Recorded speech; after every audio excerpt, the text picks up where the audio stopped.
What would you say is the biggest obstacle that you faced in these 6 years? The biggest was importing raw materials, and these raw materials got seized by custom officers in 2022. Wow.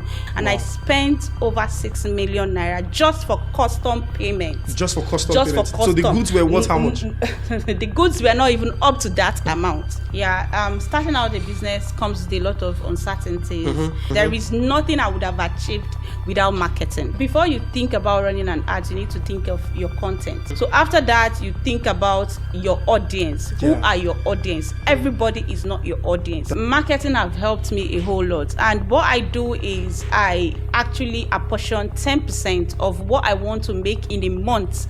Do you prefer to be given 10 million naira to run ads, or to have the best influencer to help you influence? 10 million naira for ads.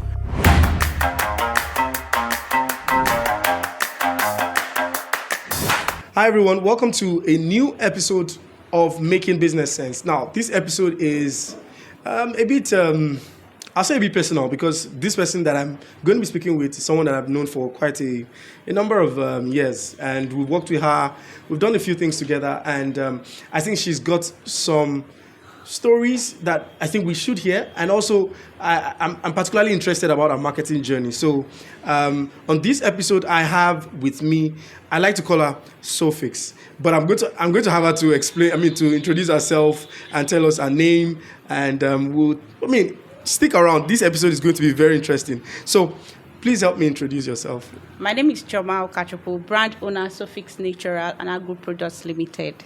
Okay, so what does Sophix Naturals do? Okay, so we are into raw materials for cosmetics, personal care, feminine care line. Okay, we source different raw materials from different countries, different brands, and put them together for formulators that are using this. If you're in personal care, hair care, feminine care, we are there for them. Wellness care too, because we have some herbs that are for wellness purposes. Okay. So let me get this clearly. You don't make the products, you only sell the raw materials used to make the products. Yes, we are like a service brand to production brands. People into personal care, hair care. Okay, great. So the other question I have is, let's talk about your how you started this brand.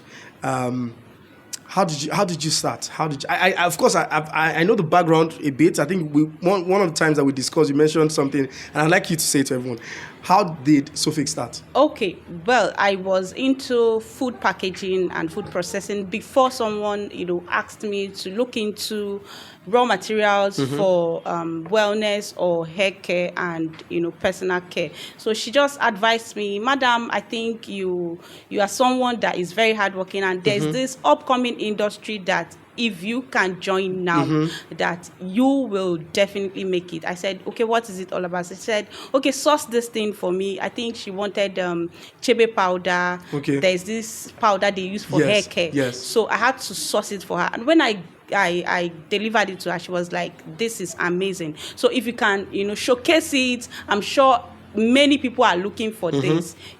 That was how I posted it online, and some other people started asking for other things like shea butter. So I had to go to a closed market. I'm in Oyo State, actually they have shea butter. So I had to run to OJ Market, snapped butters, and started displaying. In fact, shea butter was one butter that I started this brand with. Shea butter was the first product that you started shea with. Butter. After that, chili powder. And give us an idea of what it's been like, the journey so far. What has it been like? Well, it's never a smooth journey. Business in Nigeria, and this brand started in 2018. Pre-COVID, before COVID. Yes. Wow. And in 2019, there was a COVID, 2020 shutdown and everything. In fact, I can say that was just a leverage for this brand. Basically, it's an online brand. We don't have a physical store. So all I need to do is source these things, put them in my house, and send it out to people. Wow. So COVID was just that platform, or that time, that period that we used to actually grow. Amazing. And from what you're doing currently, okay, let me just ask this. Since you've started this business, how many years now have you been doing Sophix now? This is 6 years now. 6 years now. Yes. I think you did an anniversary. Or you're still on the anniversary. Yes, this is, wow. yeah. Amazing. Yes. So 6 years. In these 6 years, what would you say is the biggest obstacle that you faced in these 6 years? The biggest. The biggest was importing raw materials, and these raw materials got, seized by custom officers in 2022. Wow. Yes. In fact, it was one of the highest challenges I've ever had in this business, where it got to a point where I cleared my, the clearing agents. I paid them for clearing, and at some point they said something happened. I had to move to Lagos to go and see what is happening because there has been delays. In fact, my goods stayed in their custody for like 3 good months, and wow. I spent over 6 million naira just for custom payments. Just for custom payments. So the goods were worth how much? The goods were not even up to that amount. Whoa! It was my first personal importation. Wow. Yes, and the goods were not up to that much, but I was in between leaving the goods for them or taking them, Wow. I had to let go of so many savings, personal savings, and a lot of things, gathered money from nowhere to get those goods out. In fact, it was really challenging. I paid demurrage, I paid a lot. So it was I can imagine. I mean, that's a tough one for anyone who is in business to face. I mean, especially because importation is a lot. Right now, bringing in items can be very tough because of our system and how things work. But it's well. We keep praying that things get better. Sure. We don't want to go there. We don't want to talk a lot about that. Now, let's talk about your marketing. Right. In the 6 years that you've been doing this business, how or what role did marketing play? What kind of marketing were you involved in the past 6 years? Digital marketing, it is just the backbone of this business. There is nothing I would have achieved without marketing. Marketing is the backbone of every business, including Sophix Naturals. All clients are just a product of marketing. What kind of marketing? I want you to break it down for us. What kind of marketing were you doing? Okay. For the business. Okay, for the business, I run Facebook and Instagram ads. Okay. I run Google ads. I do email marketing. Okay. I do email marketing. So these are platforms I use in getting customers to get to know the brand and patronize the brand. Do you do them yourself, or you have people who handle them for you? Yeah, initially when I started, I had to engage in how to market. I had to pay people to teach me. I had to learn. Of course, I advise every business owners to at least have a knowledge how to run these ads yourself. So test it out, see what it looks like running ads, and then if it gets to a point where you're hooked, you can outsource. So currently, I have outsourced my marketing section. Okay, awesome. Now, I want you to just break down a typical ad. How exactly do you run your ad? What are the things you like? I mean, for your ad, what kind of contents do you use? What kind of just a rough sketch of how your ads look like? Before you think about running an ad, you need to think of your content. Yeah. So you need to sit down and create content that you normally have what you want your customers to. You see what you want your customer to know about, be it a product or a service. So you create the content and make sure you outline the key points that will get their attention to ask you how much or what your services are all about. So after that, you think about your audience. Who are your audience? Everybody is not your audience. That's true. You need to carve out this audience. You need to tell yourself, I'm looking for maybe people that are of high caliber, people middle class, and all those stuff. Your products have your products have a target audience. That's true. So if you're a B2B, you need to start looking for businesses that your product or your services are targeting. So you need to look at all this and look at demographics, location, look at all those things before you now set out to set these ads. You are into ads, you know what it is. Yeah, of course, that's true. So now, would you say that running ads, or give me an estimate of what you make in a year from running ads? Give me an estimate. estimate of what I make in a Yes. year. Well, I don't want to go there, but then it depends on companies but personally here. Give us an estimate of what your numbers look like yearly. Numbers you might look not like mention exact figures, but just give us like maybe 7 figures, 8, 9 figures. I know you are like 9 figures, like that's like it's amazing, 9 figures. amazing. So we're looking at that's within a year we're looking at you grossing about $1 billion or how much? We will get there. Don't worry. Okay. $1 billion, of course. Okay, but I'm just trying to give. $1 I'm just trying to give an idea of, because a lot of people need to understand. And one of the things that I started doing with this podcast is most of the people that you've seen on all the episodes you've seen so far are businesses that are based in Ibadan, right here in Ibadan, because there's a narrative that you can't really make so much from doing business in Ibadan, this and that. There are quite a lot of narratives, and one of the things I'm using this podcast to do is that there's greatness in Ibadan, and people are achieving amazing results, regardless of the fact that we are right here in Oyo State. So that's and that's why if you look at this podcast, you might not even know that it's been shot in Ibadan. You might think, oh, it's actually been shot in Ibadan. So that's aside. Now, the other thing I want to ask is, would you say that marketing and you investing in marketing has helped you a whole lot? And also, can you give me an estimate of how much you can say you've spent on marketing? Okay, yeah, marketing have helped me a whole lot. And what I do is I actually apportion 10% of what I want to make in a month for marketing. So that's if you want to make, if I want to make, say, 100 million this month, I will bring out 10%, 10 million of that's 10 million. Yeah. Whoa. To do my marketing. So, but we will get there. Wow. You see that now what you said right now is a rule. Yeah. I always tell people that when you want to market, look at what you intend to achieve in terms of number, and then ask yourself, okay, can I use 10% of what I want to achieve to run this ad, to do this marketing? Yeah. If you use 10 million naira you might not make 100 million naira exactly, but you know that you will do way more than how much you invested in it. Sure. Always, it always happens like that, and I think what you just said is very key. Marketing is all about numbers. Yes, exactly. You just have to know your figures. That's true. Once you know your figures, you know budget, what you need to make, and how much you need to make that. So that's it. Okay, so another quick question. I'm going to give you two options. Okay. Right. Do you prefer to be given 10 million naira to run ads, or to have the best influencer to help you influence? Which would you take? It depends on the product and or service I'm offering. It depends on, but for a business like me, 10 million naira for ads. So you take 10 million naira for ads, not the biggest influencer. Let's say someone like Don Jazzy. For ads. So except if Don Jazzy is promising me numbers, like brands he is sure that he will give me, like single-handedly. But your ads don't promise you numbers now. Did they promise you numbers? Of course, I know how much I should be making if I invest a certain amount. Yes. So what you're saying is that there's an estimated amount that you already know that your ad was. Of course. Okay. I think I like that. But of course.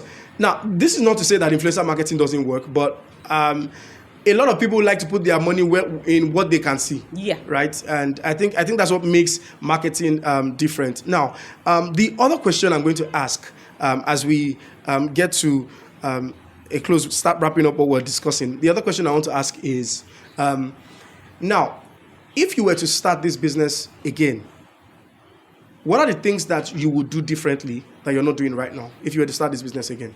I will invest more than I have invested in marketing. I will start marketing early enough because, I didn't start marketing starting out without funds, it's not easy. So if I'm starting and I have funds, I would designate an amount for marketing. Yes. Okay, that's good. So, also, what would be your advice for people who are just starting out in this line of business that are just starting out? Because one of the stories that she has not told you is that when she started this business, she started from her room, from her scratch. It was from her house, and I saw a few pictures because we worked together. I saw a few pictures of how it was back then and how it is right now, and I mean, what would be your advice to people who are just starting out in business, who are not sure, they're in that business, but are not sure? What would be your advice? Yeah, starting out a business comes with a lot of uncertainties. We actually don't know it all. And I would tell people, do it afraid. Yeah. You don't know what your actions will bring that result. And I will always tell business owners, if you're starting out, if you've been in business, consistency. That is one thing that I've used to grow my brand. Whether I'm sick, I'm giving birth, I am doing anything, I am always there. Yeah. I am always consistent. So as long as you're consistent, your integrity needs to be top notch, because you are going to be dealing with people's money. People need to trust you. So if you're consistent, if you are trustworthy, no matter your location, you will fly. Being in Ibadan, I never thought I can do what I'm doing. A lot of people think that we are not in Ibadan. Most people would think, oh, Sophix, I need this. Please, can you deliver? I'm in Lagos. I say, sorry, we are in Ibadan. They'll be like, are you sure? I say, yes, I am in Ibadan. So all I'm saying is your location is never a barrier to success, to growing your business. Whatever you want to do, start, and start now. Don't give time. Big one. Now, this something, before we just wrap this up, there's something that I mean, I don't like to miss it, and I intended to add that today.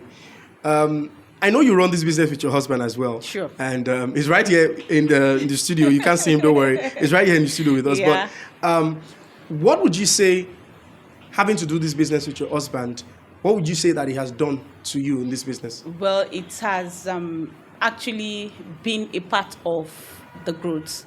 You know, having that support system. If you have a family, a husband, people around you supporting you in business, you tend to do better, because your mental health is very, very important when you're running a business. So if you have people, your loved ones, who are always there cheering you up, even in your low times and your high times, you see that business will definitely grow. That means you'll be doing it with joy. You'll be doing it knowing that a lot of people are there to support you. Yes. I mean, amazing. Thank you so much, sir, for supporting and for all the support that you give. Quickly, now, another thing that I'm just going to wrap up with is this, that I've seen you attend trade fairs a lot. I don't like to talk about it, but I've seen you attend few trade fairs. Will you say trade fairs play a very vital role in businesses? Yeah. Trade fairs are very good for visibility and networking. Okay, if you're a business owner, you need to see people, and people need to see you. And if you are also a digital brand, there are cases that people want to verify if you are legitimate. Yes. So if you are a digital brand, try as much as possible to go out there in fairs, so that you can have that one-on-one connections with your clients. So I have been to Nigeria Brand Chic Trade Fairs twice. Okay, I would have applied this year, but this year came with a lot of things. There are a lot of, brand growth, structure, and everything. So that's why I didn't even apply, because, it can weigh me down. So these fairs are very, very, very important. I will advise every business owner, if you can afford to attend fairs, it gives your brand visibility and it helps build trust. Amazing.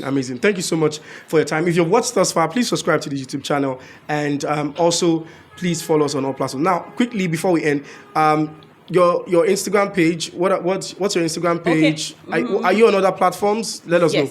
We are on Instagram at Sophix_natural. We also have an equipment page, because we sell equipment for formulation.